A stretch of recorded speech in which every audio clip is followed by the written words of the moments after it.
Hello दोस्तों, कैसे हैं आप लोग। I hope you are well. और आज हम लोग लेकर आए हैं हिंदी के पर्यायवाची। इसके पहले मैं हिंदी की कई वीडियो डाल चुका हूं पर्यायवाची के, और आपको कम से कम 10 से 15 वीडियो पर्यायवाची के मिलेंगे। वो 10 से 15 वीडियो पर्यायवाची के आपको याद होना चाहिए, क्योंकि ये वीडियो आपको हिंदी में नंबर लाने में बहुत भयंकर हेल्प करेगा बेटा। तो जैसा कि आप लोग देख पा रहे हैं कि हम लोग बात कर रहे हैं पर्यायवाची की। इसको आप लोग पर्यायवाची पार्ट 2 नाम दे सकते हैं, ठीक है बेटा। ये जैसा कि हम लोग जिस तरीके से पर्यायवाची कंप्लीट करते आ रहे हैं, अगर आपने इसी तरीके से पढ़ा तो मुझे नहीं लगता कि ज़िंदगी में आपको दोबारा कभी भी पर्यायवाची पढ़ने की ज़रूरत पड़ेगी, क्योंकि हम लोग पर्यायवाची याद नहीं कर रहे हैं, हम पर्यायवाची के अर्थ याद कर रहे हैं। क्योंकि बेटा परीक्षा में जिस तरह से जिस पैटर्न पे जो भी प्रश्न पूछे जाते हैं, उन प्रश्नों को हमको आगे लेकर चलना है। तो दोस्तों, उम्मीद करता हूँ कि आप लोग बहुत अच्छे से अपनी तारतम्यता को आगे बढ़ाते हुए पर्यायवाची पार्ट पहला अगर आपने नहीं देखा है तो आपको अपने अपने उनकी कसम है जिनकी आपको लगती है वो पार्ट आप जाकर देखें। उसके बाद ही हम लोग पार्ट 2 के बारे में चर्चा करेंगे। तो जैसा कि मैं आपको उम्मीद करता हूं कि आपने पार्ट 1 देख लिया होगा, उसके बाद ही हम लोग बात करते हैं पार्ट 2 की। तो दोस्तों, कैसे हैं आप लोग, समझ में आ रहा होगा आपको कि हम लोग क्या पढ़ रहे हैं। जैसे कि हम लोग बात करते हैं गाय। अब जनरली हम लोग 11वीं 12वीं तक क्या करता है, गाय के ऊपर बहुत सारे हमने निबंध लिखे। गाय को 2 पूंछ होती है, 1 पूंछ होती है, अपन ऐसे लिखते हुए आए, लेकिन वो एक्चुअल में निबंध नहीं था। निबंध का मतलब होता है जिसमें कोई बंधन ना हो, लिखे जाओ आप, ठीक है। तो हम लोग क्या करते थे, गाय के ऊपर निबंध लिखते थे, और ऐसी बातें हमें बचपन में बताती कि 2 टांग 4 टांग होती है, 1 पूंछ होती है, 2 सींग होते हैं। तो वो एक्चुअल में निबंध नहीं होता था। गाय की हमें उसमें उपयोगिता बतानी रहती थी, हम गाय की विशेषता लिखते थे, ठीक है। उपयोगिता के जब हम क्या लिखते थे, गाय की विशेषता लिखते थे। तो वो जो बचपन में हो गया सो भूल जाओ उसे, ठीक है। चलो, तो काऊ बचपन में काफी समस्या वाला निबंध हुआ करता था। आज उसी काऊ का हम लोग निदान करने आए हैं। तो गाय के पर्यायवाची देखते हैं। सबसे पहले आप लोगों ने गो सुना है। गो बोलते हैं किसे, गाय को। ये अंग्रेजी मतलब गो मतलब जाना नहीं है, गो का मतलब क्या होता है बेटा, गाय होता है। ये भी आपने सुना होगा धेनु। अभी धेनु से धन्नो सुना होगा आपने, धन्नो ए मेरी धन्नो। तो ये धेनु कहाँ से मिलकर आया है, तो धेनु आया है कामधेनु से। और जब समुद्र मंथन हुआ था तो उसमें से गाय निकली थी। अगर आप लोगों ने देखी होगी शिव महापुराण, विष्णु पुराण वगैरह में इस तरह के दृश्य आपको देखने को मिलेंगे, है ना। क्षीर सागर में हेमंत पर्वत को राक्षसों ने और देवताओं ने वासुकी नाग के माध्यम से उसको मथा था समुद्र को, और उसके अंदर से कई प्रकार की रत्न आभूषण वगैरह, पता नहीं हाथी वगैरह सब निकले थे। फिर उसका बंटवारा हुआ था, उसके बाद फिर अमृत निकला था। फिर देवता हो ने उसका बंटवारा करा था, और फिर उसमें एक राक्षस ने देवता का रूप ले लिया था, और वो देवताओं के बीच में जाकर बैठ गया था, आपको पता होगा, है ना। तो उसने भी 1-2 घूंट पी ली थी, है ना। तो बाद में विष्णु जी को पता चला था कि अरे यार ये तो अपने वाला नहीं, रिश्तेदार नहीं, कोई और है, बिना बुलाए मेहमान है। फिर उसको ऐसे चक्र से काट दिया था, ठीक है। तो उसके राक्षस के 2 भाग हो गए थे। एक भाग राहु कहलाया, दूसरा केतु कहलाया, है ना। तो जो राहु और केतु जो आज इसकी अपन पूजा करते हैं, तो उसका वही कारण है, ठीक है।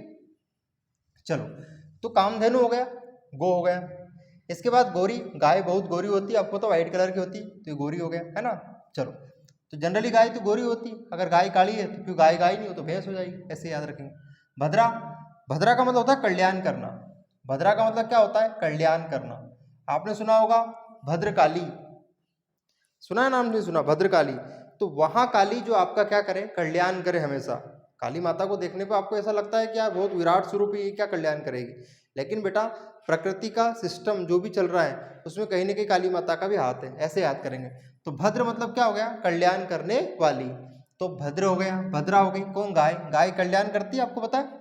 गाय दूध देती है जो कि अमृत के समान होता है ना, जिससे बच्चा जन्म लेता है। और गाय को गाय माता या गौ माता क्यों कहते हैं, क्योंकि अगर बच्चे को किसी माता ने जन्म दिया और माता बच्चों को प्रसव पीड़ा के दौरान ही निकल गई माता, मर गई माता, तो बच्चे को कौन पालेगी। तो बच्चों को ऐसी कंडीशन में गाय का दूध दिया जाता है, और इसीलिए गाय का दूध और माता का दूध में पोषक तत्व समान होते हैं, इसीलिए उसे अपन क्या कहते हैं, गौ माता कहते हैं, ठीक है। तो ये गौ माता क्यों कहते हैं समझ में आ गया। भैंस माता क्यों नहीं कहते, तो भैंस माता मतलब भैंस के दूध में माता के दूध के जैसे गुण नहीं पाए जाते हैं, इसलिए उसको अपन नहीं कहते हैं। लेकिन भैंस को भी अगर आपको माता कहना है तो बोल दो भैंसवा वाली माता जी, ठीक है। ऐसे थोड़ा सा उसको एडिट करना पड़ेगा। समझ में आ गया आपको? हिंदू माता आपको पता है वर्तमान में सारे हिंदू गाय के संरक्षण में लगे हुए हैं, आपको पता ही है ना। सारे बजरंग दल वाले भी हिंदू माता को बचाने में लगे हुए हैं, है ना। जितने भी धरती के ऊपर हिंदू है सब किसको बचा रहे हैं? माता को बचा रहे हैं, है ना। अब माता को कैसे बचा रहे हैं, बचा पा रहे कि नहीं बचा पा रहे, वो एक राजनीति वाली बात है, अपन आगे चर्चा करेंगे। फिर क्या है? दोग्ध्री। दोग्ध्री मतलब दूध को देने वाली। तो जो दूध को देने वाली या दुग्ध, ये दोग्ध्री गाय से मिलकर बना है, दुग्ध से। दुग्ध को देने वाली क्या कहलाएगी? दोग्ध्री। तो दोग्ध्री मतलब दुग्ध वाला मैटर है, तो क्या हो गया? गाय हो गई। पयस्विनी। पयस्विनी मतलब पीने योग्य, है ना। तो पीने योग्य जो हमें दूध मिलता है वो कहाँ से मिलता है? गाय से मिलता है। तो पई, पई मतलब समझ में आ गया? किसको पीते हैं अपन? दूध को पीते हैं। तो पीने वाले को देने वाली क्या कहलाएगी? पयस्विनी कहलाएगी, है ना।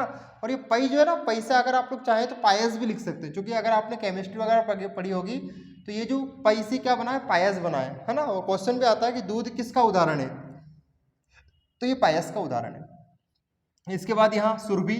सुरभि में दो चीज आपको याद रखना है, एक तो ये गोमाता है, दूसरी ये हिरण माता है, ऐसे याद कर सकते हैं। तो सुरभि के दो अर्थ हैं, एक सुरभि का अर्थ क्या है बेटा?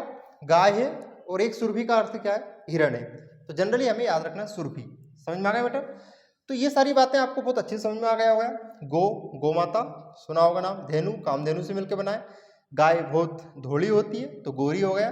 भद्रा मतलब कल्याण करने वाली होती है, तो ये गोमाता कल्याण ही करती है ना। और हमसे लेती क्या बदले में? कुछ भी नहीं लेती है। थोड़ा घास फूस डाल दो गोमाता को और उसके बाद बढ़िया आराम से, कोई दिक्कत वाली बात नहीं, वो आपको दूध देती है। दोग्ध्री दुग्ध को देने वाली। पयस्विनी पीने योग्य दूध देने वाली पयस्विनी कहलाएगी। सुरभि, सुरभि के दो अर्थ होते हैं, एक का नाम हिरण, एक का नाम।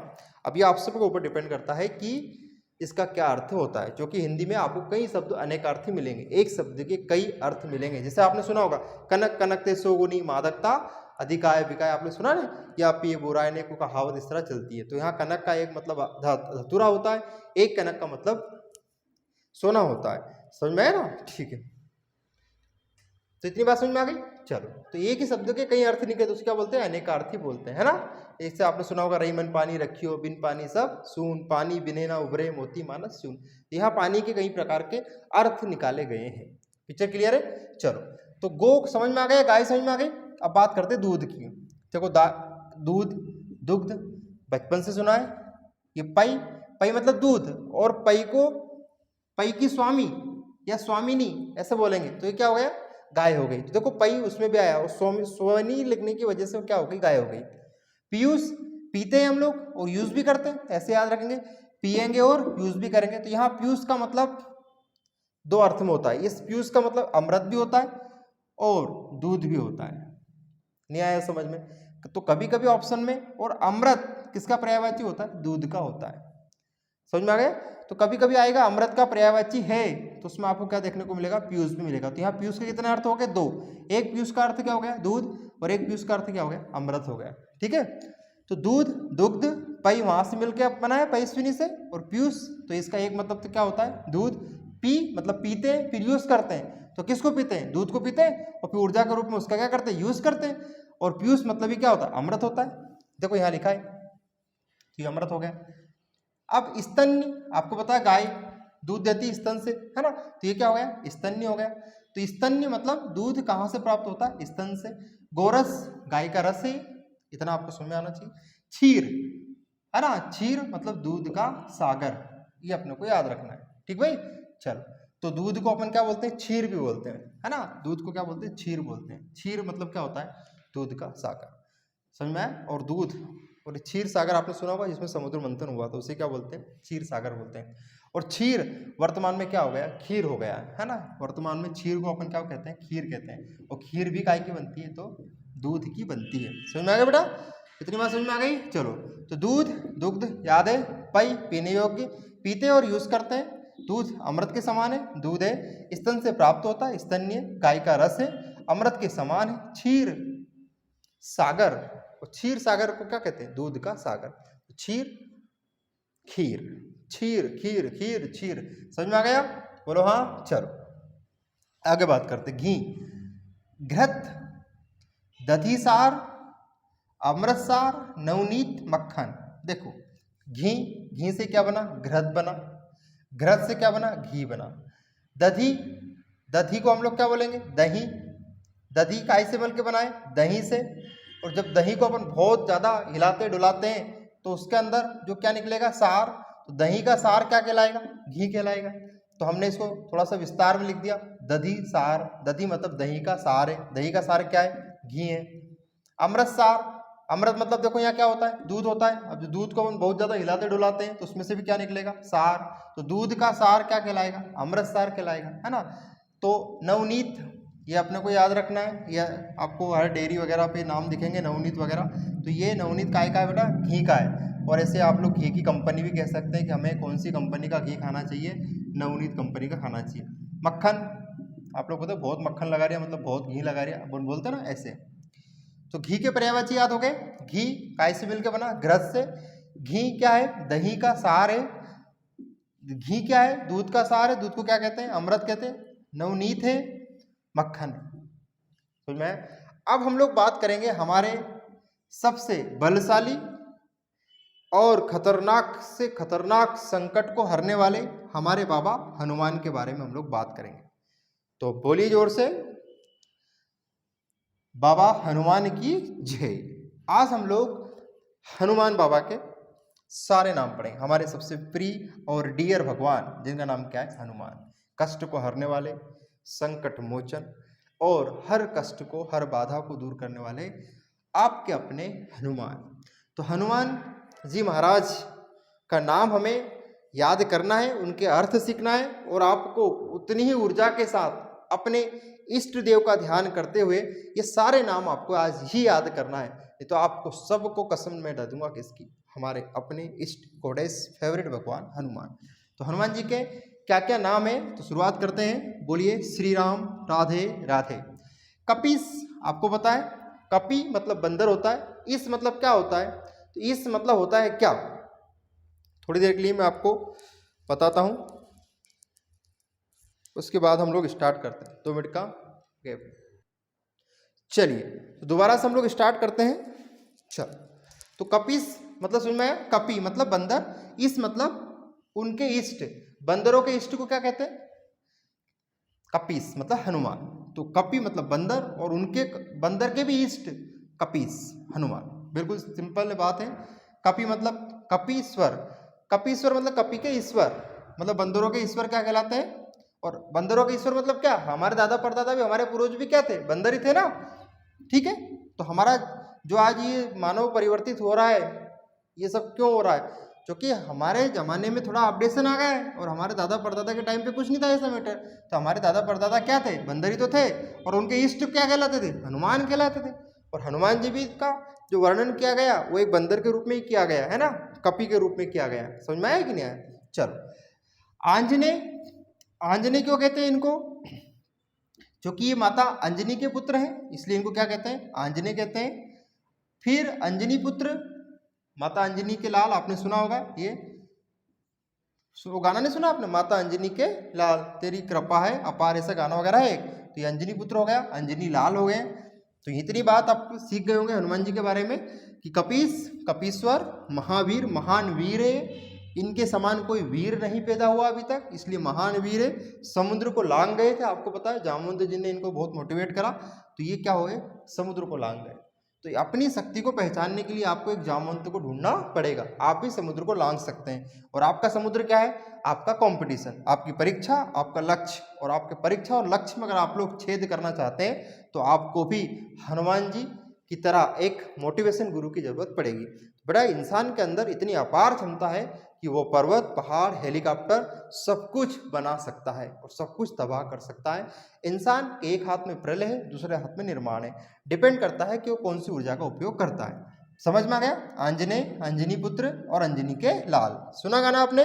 माता अंजनी के लाल, अंजनी नंदन, वही बात है बेटा। हाँ, इनके पिताजी को क्या बोलते हैं? केसरी बोलते हैं। तो ये क्या हो गया? केसरी नंदन। समझ में आया? तो ये अंजनी नंदन हो गया और ये क्या हो गया? केसरी नंदन। अब यहाँ देखते हैं वज्रांग, है ना, ये थोड़ा नाम अलग है। अब इसको कैसे देखते हैं, तो देखिए आप लोग वज्रांग में क्या होता है, वज्र। और आप लोगों ने अगर इंद्र को देखा है तो इंद्र क्या है, एरावत उसका हाथी का नाम है, सॉरी उसका नहीं उसके, भगवान है तो थोड़ा सम्मान से बोलना पड़ेगा, है ना। तो इंद्र भगवान काय के ऊपर बैठे, एरावत हाथी के ऊपर बैठे हुए हैं और उनके हाथ में एक ऐसा वज्र है, अगर आपको पता हो तो कहीं ना कहीं वो ऐसा लगता है कि ये जो वज्र है ये किसी की हड्डियों का ढांचा है। तो बिल्कुल सही जवाब है।